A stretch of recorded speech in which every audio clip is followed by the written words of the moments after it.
Masuk sekolah Bapak orang, Mister masuk sekolahnya.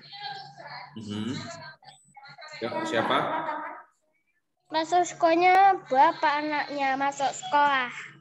Masuk sekolah? Enggak ada hari Ya. ini. Kelas besar itu mulai besok. Mister izin ke toilet. Enggak ada teman dia. Berarti ya sendiri enggak punya. Mister izin ke toilet. Ya, silahkan Nicole. Oke, siapa yang berdoa? Coba angkat tangan. Halo. Raise your hand. Masa harus selalu ditunjuk setiap kali berdoa kan? Anak-anak itu harus mengajukan dirinya sendiri, harus belajar aktif loh ya. Oke, kalian sudah besar, jadi jangan menunggu ditanya. Oke, langsung angkat tangan. Oke, ada Felicia ya. Nanti yang menutup coba angkat tangan. Ini harus terbiasa ya anak-anak ya. Jadi diingatkan sekali lagi, kalau namanya berdoa itu tidak harus ditunjuk sama Mr. Firman. Tapi anak-anak harus belajar, harus berlatih ya, harus aktif. Oke? Karena ini kan kelas kita bersama, bukan kelasnya Mr. Firman sendiri. Oke? Oke, yang menutup nanti Joanna, yang membuka nanti ada Felicia. Oke. Silakan Felicia. Ayo teman-teman kita berdoa. Tuhan, kita mau belajar. Berkatilah kami supaya kami mengerti pelajaran yang disampaikan. Terima kasih Tuhan. Haleluya, amin. Amin. Oke, terima kasih Felicia. Oke, kita presensi dulu ya. Kehadiran ada Alexis. Hai Alexis. Ya, Mister. Itu ada garis merah di kameramu, ada apa ya itu? Oh, ini. Oh, ya. Oke, Ben Arsa. Ya, Mister. Oke. Claire Ansley. Ya, Mister. Oke, good. Claire Cole. Ya, Mister. Ya, Clarissa. Ya, Mister. Oke, Felicia. Ya, Mister. Oke, good. Maria. Oh ya, Mister. Jocelyn nggak masuk katanya izin. Oh, oke, ya. Freya. Ya, Mister. Oke, Jasper. Ya, Mister. Oke, good. Evander. Ya, Mister. Oke. Joanna. Ya, Mister. Oke. Jocelyn izin. Julian. Halo, Julian. Ya, Mister. Oke, Junso ada di sini. Leticia. Ya. Ya. Nicole. Ya, Mister. Oke. Sean Rickman.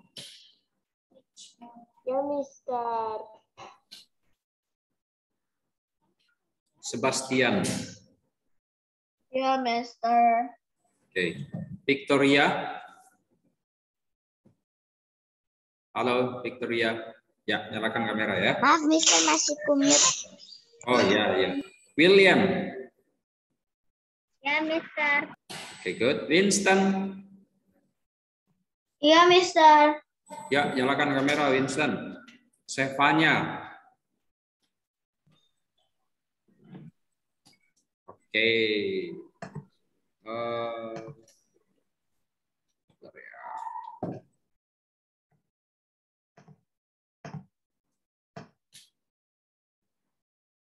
Nah, oke. Mana yang belum dinyalakan kameranya, silakan dinyalakan sekarang. Simon, Victoria, Joanna, Clarissa. Loh, aku ada, Mister. Iya, maksudnya nyalakan kamera ya. Joanna juga. Oke, sudah. Kalau sudah. Mister Firman, kok pertama kok paper, Mister? Iya, jadwal barunya jam pertamanya Bible. Betul Betul ya anak-anak ya? Oke. Hei, kamu geser sini supaya dilihat sama teman-teman di rumah. Loh, kok nggak mau? Iya itu. Tema sama. Ya, oke. Kita akan memulai pelajaran kita hari ini. Izin share screen dulu. Mister share screen. Aku ambil air minum, Mister. Kenapa? Ambil air minum. Ya, silahkan diambil dulu sebelum masuk ke pembahasan di kelasnya. Oke, ini adalah judul dari materi kita hari ini. Kita akan belajar mengenai Allah penolongku yang setia. Nah, jadi Allah adalah penolong kita yang setia. Oke, di sini ada kata-kata setia. Setia itu artinya dia tidak pernah meninggalkan. Dia itu selalu ada. Berarti Allah itu menolong manusia itu tidak hitung-hitung waktu atau tidak kadang-kadang, tetapi selalu. Karena ada kata-kata setia. Ya, yang bisa setia menolong kita cuma Allah. Manusia itu tidak bisa. Manusia itu kadang bisa menolong kamu mengambilkan sesuatu, menolong kamu ketika kamu butuh sesuatu. Tapi kalau sudah mengenai sakit atau apa, manusia sudah tidak bisa. Ya bisa kadang-kadang, tapi banyak yang tidak bisa dibantu. Ya, dan manusia juga bosan, cepat gampang bosan. Tidak seperti Allah menolong kamu, mau kamu itu baik, mau kamu tidak baik, tetap ditolong sama Allah. Ya, dia adalah penolongnya. Oke, sebelum kita masuk pelajarannya, ini siapkan buku catatannya. Oke, karena kadang-kadang kita mencatat entah ayat Alkitab ataupun beberapa poin. Yang kedua, ini siapkan poin-poinnya, terus siapkan Alkitabnya. Ya, oke. Sudah siap ya, anak-anak? Oke, kalau sudah siap kita lanjutkan. Kalian pernah melihat orang sakit di rumah sakit kah atau di rumah? Pasti pernah. Ya. Ya, kan pasti pernah lihat, entah itu misalnya anggota keluarga, entah itu kakek atau nenek, atau mungkin orang tua pernah sakit, kalian pernah melihat. Kalau kalian melihat orang sakit itu rasanya seperti apa? Aku itu nggak pernah lihat. Ya, rasanya kasihan. Ya pernah lihat orang sakit, tapi aku sendiri pernah sakit. Oke, misalnya nih, misalnya yang sakit adalah, ya biasanya kita ada rasa kasihan. Oke. Aku dulu sakit demam berdarah sampai masuk ke rumah sakit. Biasanya ada rasa kasihan, apalagi kalau itu adalah lingkungan terdekat, misalnya keluarga. Terus selain kasihan, kita kadang-kadang merasa sedih. Ya, karena sakit itu kan tidak diminta, tetapi itu tidak nyaman untuk tubuh. Dan orang yang sakit itu tidak bisa apa-apa, susah. Nah, kalian pasti sedih. Itu pada umumnya manusia seperti itu ya. Jadi tidak ada orang yang melihat orang sakit terus ketawa-ketawa, senang, enggak ada. Pasti bersedih. Ada, Mister. Ya. Mendengar penderitaan mereka, misalnya mereka cerita, nah, sakit, kepalanya sakit, atau misalnya perutnya sakit, atau apalagi misalnya dia terkena penyakit tertentu. Kalau dia sudah cerita, kita kasihan. Ya, ada yang kadang-kadang menangis melihat orang sakit. Kenapa? Ya karena itu berat. Mereka itu pasti merasa tertekan, ya, terus bebannya itu sangat berat pastinya. Nah, jadi pasti kita merasa kasihannya. Ini yang terjadi. Tadi Felicia bilang bisa kasihan, terus kita bisa sedih. Ya, makanya kenapa orang-orang itu banyak yang sangat memperhatikan. Kalau sudah ada orang yang sakit, sangat diperhatikan. Terus papa mama kan tidak habis-habisnya bilang gini, kamu harus makan teratur, kamu harus tidur teratur supaya tidak sakit. Kenapa? Karena kalau sakit semua sedih, semua kasihan. Jadi tidak ada yang mau anaknya sakit. Begitupun anak-anak pasti tidak mau orang tuanya sakit. Nah, jadi Karena kalau sudah sakit itu semuanya tidak bisa apa-apa, tidak bisa dikerjakan. Apalagi kalau sakitnya sudah terbaring, sudah tidak bisa bangun, terus makannya sudah mulai tidak berselera. Ini pasti sangat kasihan. Oke, kita mau melihat anak-anak di dalam Alkitab itu ada sebuah penyakit yang itu sangat menjijikkan. Ya, penyakit yang sangat ditakuti di dalam Alkitab karena penyakit ini dia menular, terus lama-kelamaan bisa membuat anggota tubuh itu rusak. Kalian tahu kalau lihat gambar ini kira-kira ini apa ini? Penyakit kusta. Penyakit kusta. Ya, Penyakit ini kusta. adalah ya betul, ini adalah penyakit kusta. Jadi pada waktu itu anak-anak di dalam Perjanjian Lama kalau ada yang kena penyakit kusta itu pokoknya menjijikkan, tidak ada yang mau dekat sama dia. Karena takut ditulari. Tapi ada satu yang mau deketin dia, Mister. Ya, sudah itu orang-orang melihat itu. Ya, tapi ini lebih parah. Kalau herpes itu cuma bertahan sebentar hilang. Ini lama. Nah, yang terjadi kalau orang sakit kusta di Perjanjian Lama itu dikucilkan. Kalian tahu dikucilkan atau diasingkan? Enggak. Dijauhi gitu loh. Ya, dijauhi. Dia akan ditaruh di satu tempat tertentu. Ya, dia tidak boleh bergabung dengan orang banyak. Nah, ini kan kalau kita merasakan begini kan ini kasihan. Sebentar. Mister mau cari dulu Junso ada di mana ya? Kok enggak kelihatan? Junso hilang dah, Mister. Oh, ini di samping Mister enggak ada. Oh, ternyata di bawah meja. Ngapain? Ini Junso di bawah meja ini. Ayo, kamu sini duduk sini. Panas tak? Bentar. Ya udah, ini kursimu pindahin ke situ. Jangan duduk di lantai lah. Ayo, bangun. Nih kursinya taruh di situ. Diangkat, jangan ditarik. Angkat. Oke. Junso kepanasan. Nah, oke. Dengerin tapi kok ya, kalau saya tanya harus bisa menjawab ya. Oke? Ya, iya, oke, enggak apa-apa didengarin dulu. Ya, kita lanjut ya. Nah, jadi dikucilkan itu orang itu tidak mau mendekat. Terus dia itu ditaruh di tempat tertentu, entah itu rumah tertentu yang kosong, yang tidak ada orang lain. Tapi agak jauh dari orang banyak karena takut tular. Nah, kalau kalian di posisi begitu apa yang kalian rasakan? Ya, jauh. Kira-kira kalian apa yang dirasakan kalau sudah begitu? Nyaman apa gimana?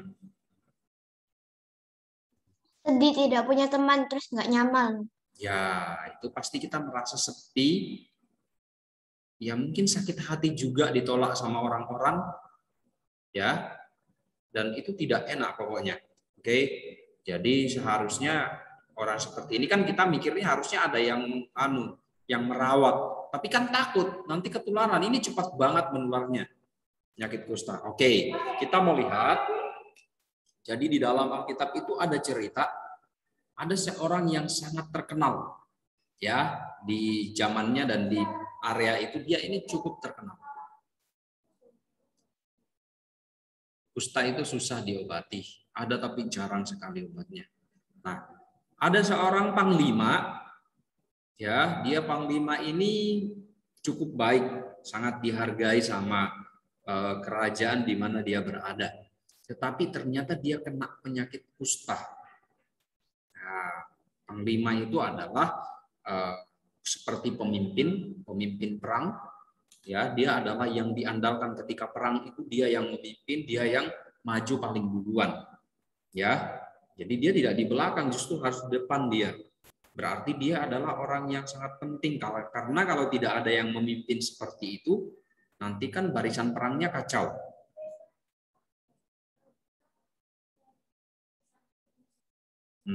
Ya. Nah, namanya adalah Naaman. Caranya lawan tentaranya sendiri. Kenapa? Kalau kacau nanti jadi yang baik malah lawan yang baik satu nih. Nah, iya. Nah, namanya si panglima ini adalah Naaman. Dia adalah panglima kerajaan Aram. Oke, sekarang coba kita buka Alkitab kita dulu. Yang sudah menyiapkan Alkitabnya, ayo kita buka 2 Raja-Raja pasal 5 ayat 1 sampai 14. Itu adalah kitab Perjanjian Lama. Coba kalian buka Alkitabnya. Mister. Ya, Julian. Ini sudah baca Alkitab. Iya. Kamu buka Alkitabmu. Sama berapa? Jawabannya sudah ketemu sendiri aku. Coba kamu cari 2 Raja-Raja pasal 5 ayat 1 sampai 14. Ada yang sudah ketemu? 2 Raja-Raja Pasal 5 ayat 1 sampai 14. Ayat 1 sampai 14. Ya. Siapa yang sudah ketemu angkat tangan? Yohana, siapa lagi? Freya, siapa lagi? William, terus siapa lagi? Sudah Miss. Siapa? Leticia. Oke, di sini ada 4 orang yang sudah ketemu. Ada Leticia, ada Yohana, ada William, ada Freya. Oke, 4 orang ini. Mister kok Yohana, Mister? Yo. Kok Yohana? Joanna maksudnya. Oke, sekarang yang sudah ketemu 4 orang ini bergantian membaca ayatnya. Aku nggak ketemu wajahnya. Ya, enggak apa-apa, kamu dengarkan saja. Ayat yang pertama dibacakan oleh Leticia, ayat kedua Joanna, ayat ketiga William, ayat keempat Freya. Lalu berulang lagi di ayat kelima, diulangi lagi dari Leticia. Ayo dibaca dengan suara yang lantang biar temannya bisa mendengarkan. Naaman Panglima Raja Aram adalah seorang terpandang di hadapan tuannya dan sangat disayangi sebab oleh dia Tuhan telah memberikan kemenangan kepada orang Aram. Tetapi orang itu seorang pahlawan tentara sakit kusta. Orang Aram pernah keluar bergelomboran dan membawa tertawaan seorang anak perempuan dari negeri Israel.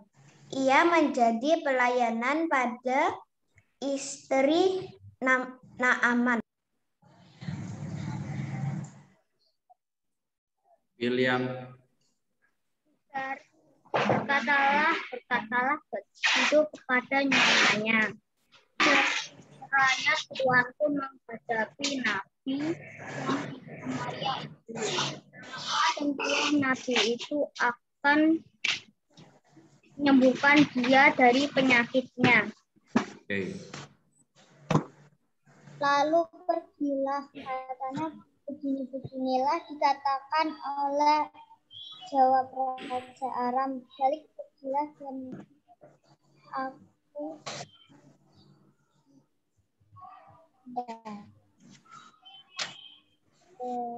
beginilah yang dikatakan oleh gadis yang dari negeri Israel. Maka jawab Raja Aram, baik, pergilah dan aku akan mengirim surat kepada Raja Israel. Lalu pergilah Naaman dan membawa sebagai persembahan 10 talenta perak,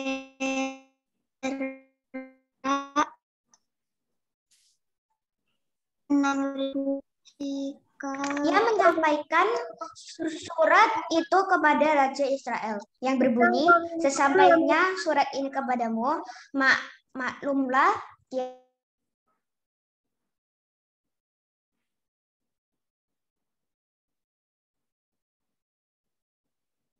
penyakit kustanya.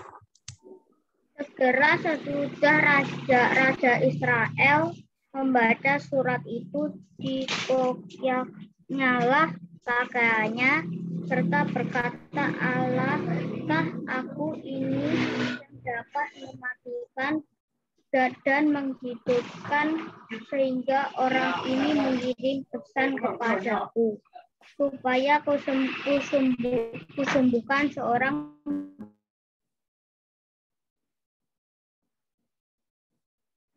Perhatikanlah dan lihatlah, ia mencari gara-gara terhadap aku.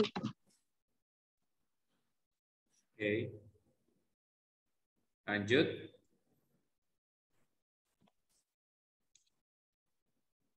Freya.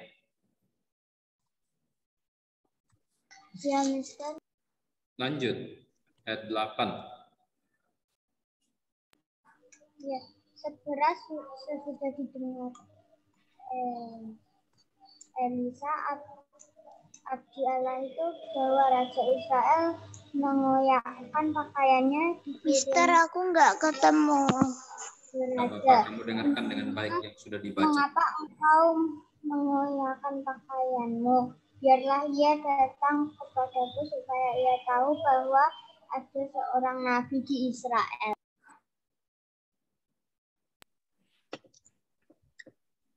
Kemudian datanglah Naaman dengan kudanya dan keretanya, lalu berhenti di depan pintu rumah Elisa.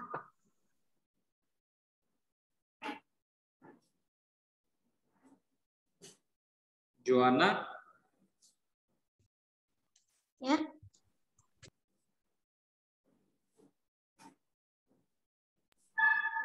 Ayat 10. Elisa menyuruh seorang suruhan kepada mengatakan, pergilah mandi 7 kali dalam sungai Yordan, maka tubuhmu akan pulih kembali, sehingga engkau menjadi tahir.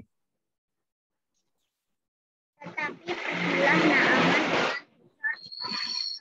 sambil berkata, aku sangka bahwa setidaknya ia datang keluar dan berdiri memanggil nama Tuhan Allahnya, lalu menggerakkan tangannya di atas tempat penyakit itu, dan dengan demikian menyembuhkan penyakit kustaku.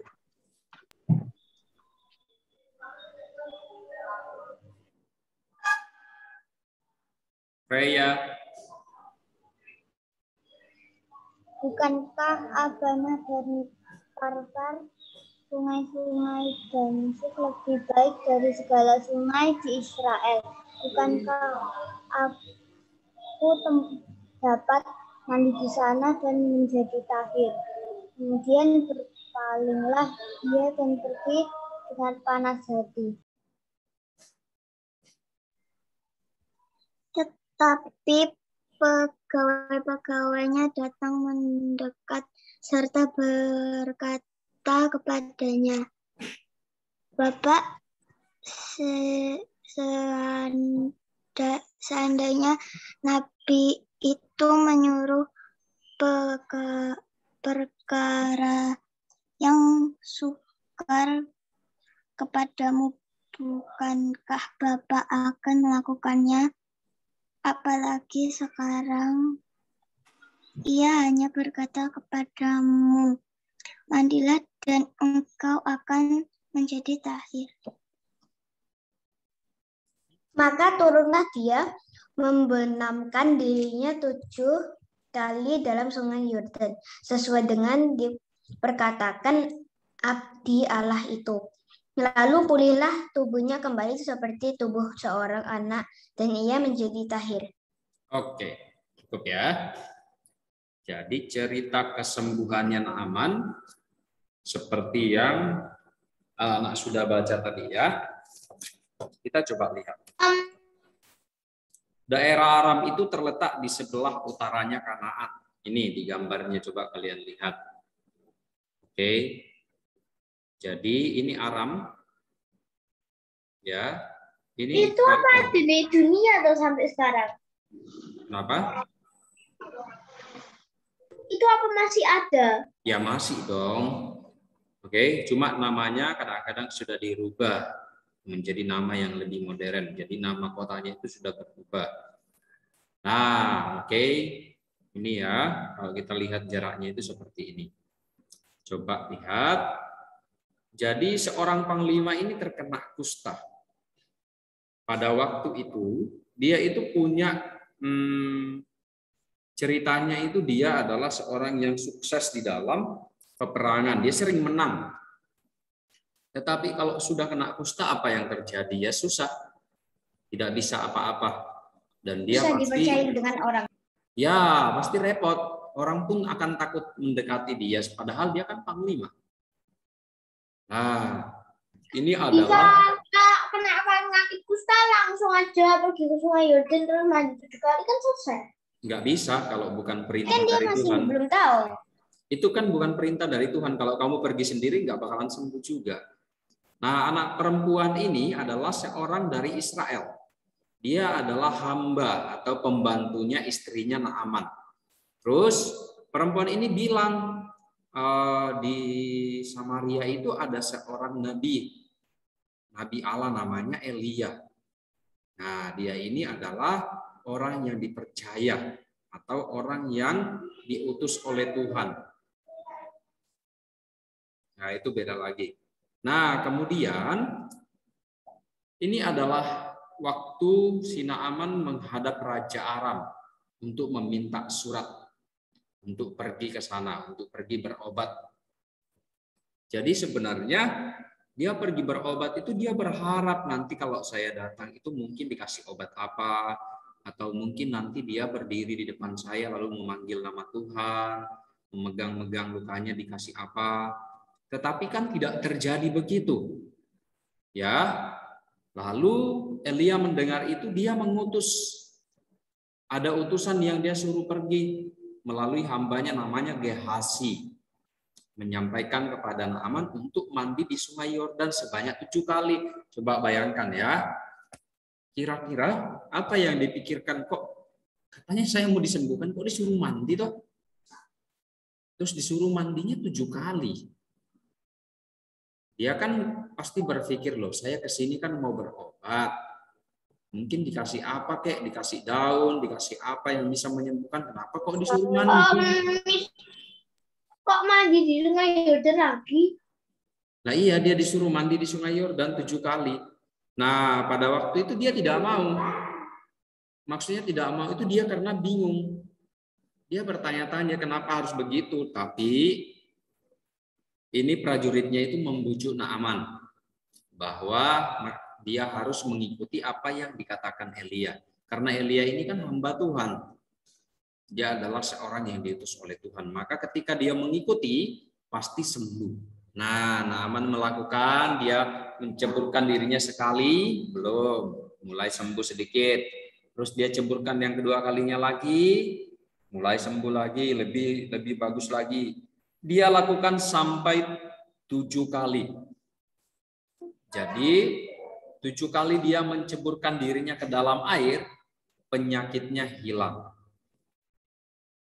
Kalian tahu enggak kenapa kok bisa sembuh dalam 7 kali? Ada yang bisa jawab? 1 kali. Kenapa kok harus 7 kali baru sembuh? Ya, Freya? Enggak jadi Mister. Kenapa enggak sekali saja? Misalnya disuruh 7 kali, saya sekali aja lah, yang penting jeburkan diri. Gimana? Karena kalau sekali enggak bisa langsung. Kenapa, Freya? Kalau sekali enggak bisa langsung sembuh. Ya iya, kenapa kok enggak bisa sembuh? Alasannya apa? Karena semua itu berkami. Karena kalau cuma sekali, bukannya penyakitnya akan lagi. Kata Junso, katanya kalau sekali karena semuanya itu tidak ada yang instan katanya, jadi harus dilakukan beberapa kali. Ada jawaban lain? Kira-kira kalau si Elia menyuruh dia jeburkan diri sekali, sembuh enggak kira-kira? Ayo, menurut kalian, kalau Elia meminta dia, kamu ceburkan diri sekali saja, sembuh enggak kira-kira? Enggak. Enggak. Iya. Kenapa? Mungkin sembuh. Mungkin sembuh. Sembuh. Duh, kok kalian enggak yakin? Siapa yang mau coba jawab pakai alasannya tapi? Kira-kira nih, misalnya Elia menyuruh dia, Naaman, kamu menceburkan diri sekali saja. Kira-kira dia menceburkan diri sekali sembuh apa enggak? Enggak seru. Loh, kenapa enggak sembuh? Kenapa? Karena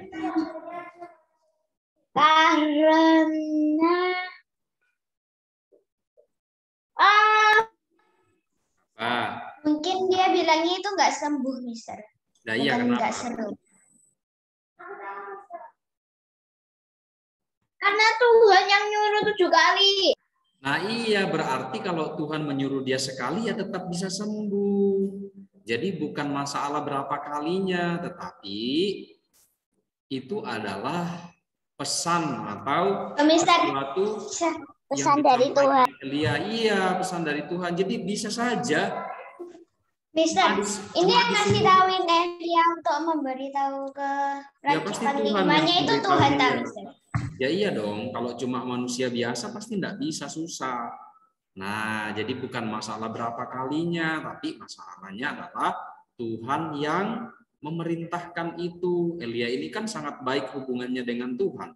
Jadi dia tahu apa yang dia harus lakukan. Maka meskipun cuma sekali, kalau Elia bilang begitu pasti sembuh. Bukan masalah berapa kalinya loh ya. Oke, Jehovah Rafa. Jehovah Rafa itu artinya the Lord that helps, atau Tuhan yang menyembuhkan. Oke, kalian ingat ya istilah ini ya. Ini adalah istilah yang mengandung arti Tuhan yang menyembuhkan atau penyembuh. Jehovah Rafa. Ditulis, ayo kalian tulis biar enggak lupa. Ini kalian tulis di buku catatannya. Jehovah Rafa. Ini adalah istilah yang berarti Jehovah Rafa itu ke aneh ya namanya. Itu bahasa Ibrani. Terus itu apa, Mister? Ini kamu tulis Jehovah Rafa ini artinya the Lord that helps. Oke. Ayat Alkitabnya ditulis. Kamu tulis ayat Alkitabnya juga, itu sebagai dasarnya.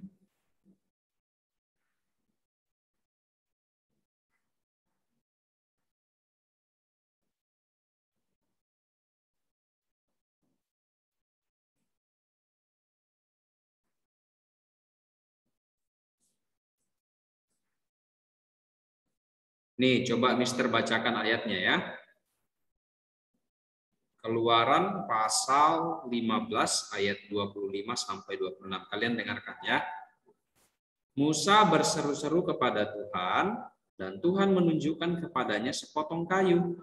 Musa melemparkan kayu itu ke dalam air, lalu air itu menjadi manis. Di sanalah diberikan Tuhan ketetapan-ketetapan dan peraturan-peraturan kepada mereka, dan di sanalah Tuhan mencoba mereka. Firman-Nya, jika kamu sungguh-sungguh mendengarkan suara Tuhan Allahmu, dan melakukan apa yang benar di matanya, dan memasang telingamu kepada perintah-perintahnya, dan tetap mengikuti segala ketetapannya, maka aku tidak akan menimpakan kepadamu penyakit manapun yang telah kutimpakan kepada orang Mesir, sebab aku Tuhanlah yang menyembuhkan engkau. Tuh.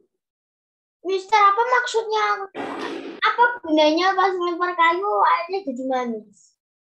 Itu di dalam perjanjian lama itu adalah seperti mujizat yang dikerjakan oleh Tuhan.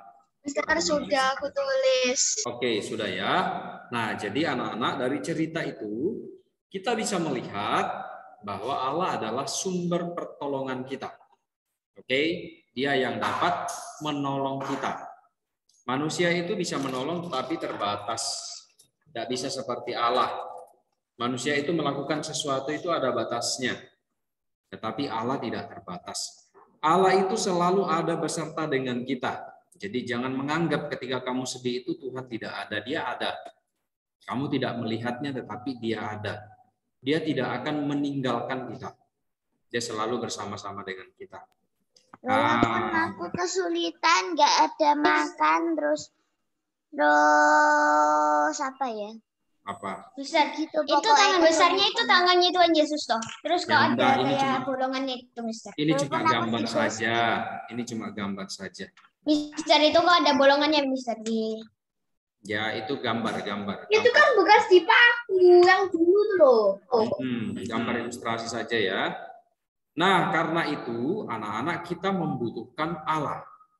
Oke, jadi mau kalian itu dalam kondisi yang baik atau tidak baik, selalu kita membutuhkan Allah. Lalu apa yang kita perlukan? Kalau kamu tahu Tuhan Allah yang bisa menolongmu, apa yang harus kamu lakukan?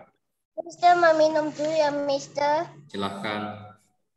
Apa yang harus kamu lakukan? Yang harus kita lakukan adalah ini. Bersyukur kepada Tuhan. Nah, jadi jangan hanya kita cuma menerima saja. Kita setiap hari diberi kesehatan, setiap hari masih diberi hari yang baru, besok masih sehat, besoknya lagi masih bisa ikut kelas. Kamu harus selalu mengucap syukur. Gimana caranya ya berdoa dengan singkat, ucapkan terima kasih kepada Tuhan, atau melalui nyanyian. Ada lagu begini, terima kasih Tuhan untuk kasih setiamu yang kualami dalam hidupku. Itu adalah nyanyian ucapan syukur juga, atau juga melalui Mister, kalau bless the Lord of my soul itu juga dong. Iya, pokoknya lagu-lagu ucapan terima kasih kalian boleh nyanyikan. Oke, ini adalah sebagai tanda kamu bersyukur atas pertolongan Tuhan. Tapi apa lagu-lagunya itu perbedaannya itu perbedaannya itu penyembahan sama pujian kan? Iya, ada sendiri. Oke, sekarang ini adalah conclusion atau kesimpulan dari materinya. Yang pertama, Allah adalah satu-satunya pertolongan kita. Kenapa kok bilangnya satu-satunya? Iya, karena yang lain itu tidak ada yang sanggup. Semuanya terbatas. Tetapi Allah pasti sanggup. Allah pasti mengerjakan sampai hal-hal yang kamu tidak duga, yang sakit bisa sembuh. Oke? Kita membutuhkan pertolongan Tuhan. Jadi jangan menganggap, oh saya tidak butuh, Mister. Saya sudah pintar kok. Saya sudah hebat, saya tidak akan sakit. Jangan seperti itu. Mister ngambil picture-nya dari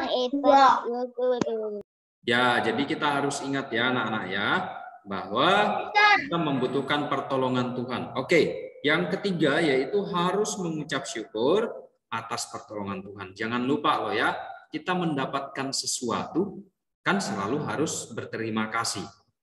Entah itu dari orang tua, entah itu dari guru atau dari siapapun harus berterima kasih. Karena pertolongan Tuhan itu kan bisa melalui siapapun. Tidak selamanya itu kayak, oh sakit disembuhkan Mister. Enggak, ada lagi yang lain banyak. Misalnya mengenai ilmu, mengenai kecerdasan, kepandaian. Itu kan kalian peroleh dari belajar, dibantu oleh orang tua dan juga guru. Maka kalian harus mengucapkan terima kasih. Oke, sampai di sini apakah ada pertanyaan?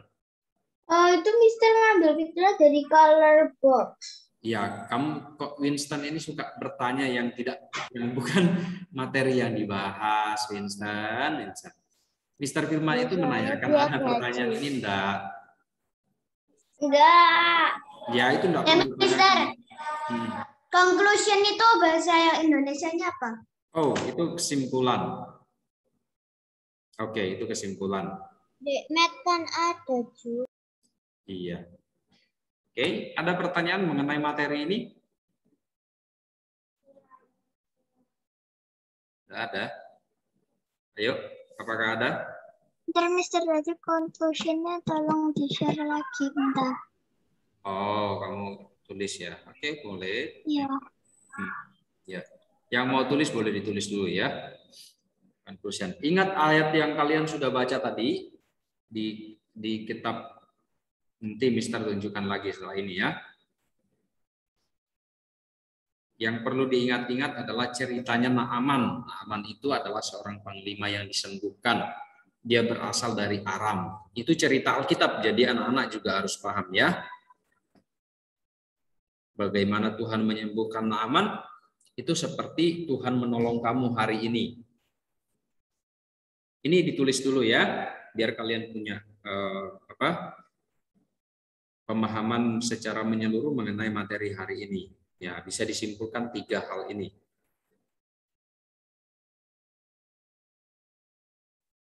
Junso, kamu sudah tahu apa ini 3 ini? Belum. Apa coba? Ya, ayo ditulis.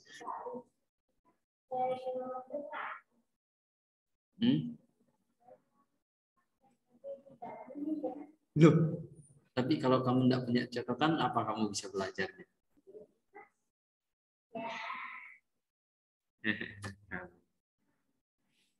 Mister sudah ditulis, Mister. Oke, good. Ya, semua sudah selesai yang ini? Belum, Mister. Belum. Mister. Ya. Mister. Ya. Belum, Mister. Ya, silakan dilanjutkan. Terus dikasih kotak-kotaknya, dah. Ya, enggak harus lah. Kamu mau kasih nomor 1, 2, 3 juga boleh.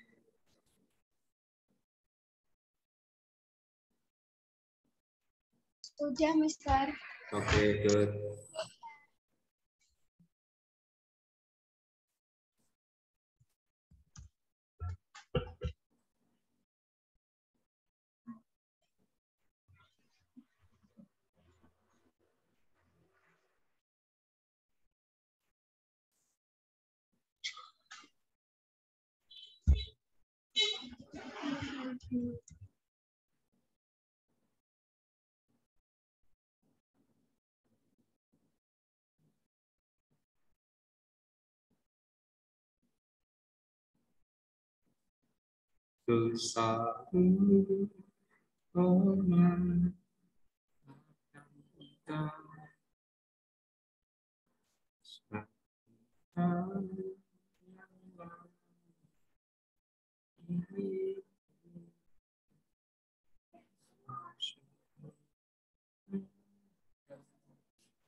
Mister.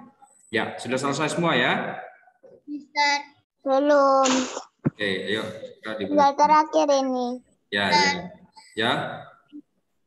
Kenapa kalau ke Sungai Yordan itu kalau nggak disuruh sama perintahnya Tuhan nggak bisa?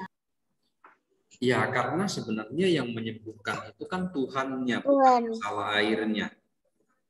Nah, tadi kan Naaman bilang, kenapa enggak di sungai-sungai yang lain? Kan lebih bersih, lebih bagus kok harus di Sungai Yordan. Nah, itu perintahnya Tuhan. Jadi tergantung Tuhan memerintahkannya kemana. Ya, jadi anak-anak itu jangan terkecoh dengan sungainya. Oke? Bukan masalah sungainya, tapi masalah perintah Tuhannya di mana. Tuhan memberitahukan Elia. Elia ini memiliki hikmat yang berasal dari Tuhan. Jadi, apa yang Elia katakan itu pasti adalah apa yang Tuhan beritahukan. Makanya kan tadi Mister tanya, kalau sekali apa bisa sembuh? Ya tergantung Elia memberitahu sekali apa tidak. Gitu. Oke, ini sudah ya. Kalau sudah, Mister mau kasih tugas. Kalian cari di dalam Alkitab. Boleh Tapi habis ini sama habis ini enggak baca Alkitabnya tidak ada. Ya, boleh di searching pakai Alkitab yang online. Kalian cari di mana Tuhan menyembuhkan lagi selain yang sudah kita ceritakan ini. Temukan satu ya. Temukan satu Tuhan menyembuhkan orang yang seperti apa. Lalu kamu kasih ceritanya sedikit. Kamu kasih ceritanya sedikit aja, enggak usah banyak-banyak. Misalnya Tuhan menyembuhkan orang yang seperti ini. Tuhan menyembuhkan orang yang mati, membangkitkan orang yang mati. Dengarkan dulu. Tuhan menyembuhkan orang kusta. Di mute dulu, di mute. Nah, jadi kamu cari ceritanya di Alkitab, lalu kamu tuliskan tempatnya menyembuhkan di mana, siapa yang disembuhkan, terus penyakitnya apa. Coba kamu temukan di dalam Alkitab ya. Boleh di-searching, nggak apa-apa. Terus ditulis, lalu dipoto. Ya, Freya? Mister, itu tugasnya di-share ya. Kenapa? Tugasnya di-share. Ini saya langsung beritahukan sekarang. Nanti saya taruh note-nya di bawah sama materi. Nanti saya kasih perintah tugasnya di bawahnya. Jadi kalian bisa baca di grup juga ya. Oke? Ya. Oke, batas pengumpulannya adalah besok jam 7 malam. Nah, jadi ada waktu untuk mengerjakan nanti sore atau siang, terus masih ada lagi besok. Terakhir jam 7 malam ya. Ingat-ingat, jangan diabaikan ya, karena ada beberapa anak-anak itu tidak mengumpulkan tugas. Itu padahal dinilai, nanti nilaimu tidak ada kalau tidak mengumpulkan. Ada pertanyaan untuk tugasnya? Enggak, Mister. Ya, paham ya. Mister, tolong ulangi lagi, Mister, mau catat, Mister.